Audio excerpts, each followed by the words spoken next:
हे बघा, लोकसभेच्या निवडणुकीच्या वेळेला राज ठाकरे साहेबांनी राणे साहेबांसाठी प्रचार सभा घेतली होती. ही प्रचार सभा राणे साहेबांच्या विनंतीवरून घेतली होती. त्यांनी वारंवार त्यांना फोन केले होते. त्या प्रचार सभेतही म्हटले होते की मला माझे संबंध जपायला आवडतात. इतकं स्पष्ट त्यांनी त्यांचे संबंध जपायला आवडतात या वाक्यातून बरंच काही सांगून जातात. मग असं असताना, असे चांगले संबंध असताना, कौटुंबिक संबंध असताना आपण कोणत्या व्यक्तीवर काय टीका करतोय याचं थोडंसं भान असायला हवं. आणि त्यांनी तुमच्यासाठी प्रचार सभा घेतली याची जाण असायला हवी होती. तर ह्या सगळ्या गोष्टीचा जर एकंदर विचार केला तर नारायण राणे साहेबांनी स्वतःच्या मुलाला थोडी आवर घालणं गरजेचं आहे. पहिली गोष्ट, सुरुवात कुठे झाली? सुरुवात इथून झाली की त्यांचे पुत्र मंत्री नितेश राणे यांनी आमच्या पक्षाची अक्षरशः म्हणजे खिल्ली उडवली.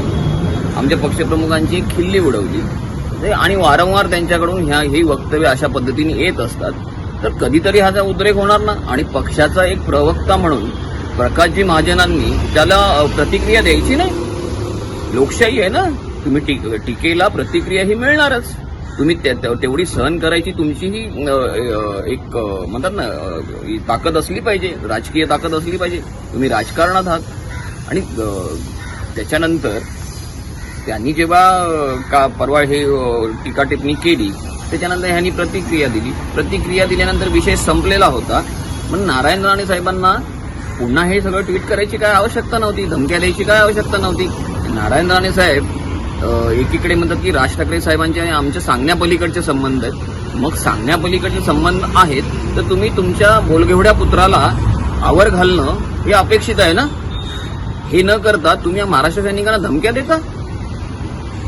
आणि दुसरी गोष्ट, एकीकडे तुम्ही धमक्या देत असताना आम्ही गप्प बसायचं. आम्हाला काड्या घालायची सवय नाही, पण कोणी काड्या घालत असेल तर त्याला रोखणं हे आम्हाला समजतं. एबीपी माझा, उघडा डोळे बघा नीट.